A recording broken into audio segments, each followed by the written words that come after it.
আমাদের বাংলাদেশ যখন স্বাধীন হয়েছিল তখন দেশের যতটাই না ক্ষতি হয়েছে, এই 6 আগস্ট না কি কয়, ঠিক আছে, যে যখন শেখ হাসিনা খালা না আপা বলুন, আচ্ছা যাই হোক, সে চলে গিয়েছে বা তাকে পাঠিয়ে দেওয়া হয়েছে, তখন দেশে যে ক্ষতিগুলো হয়েছে, হ্যাঁ, এই ক্ষতিগুলার দায় কে হবে? আপনি না আমি?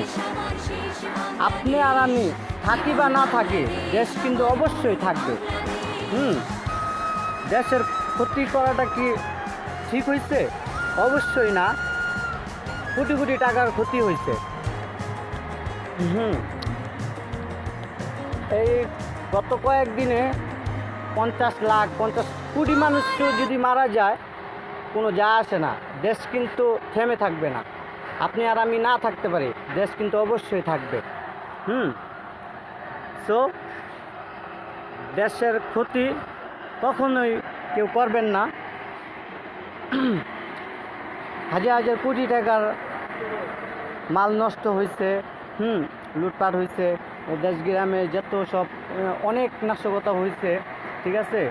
আর যতই সাধু হোক মানুষ, কখনোই টাকার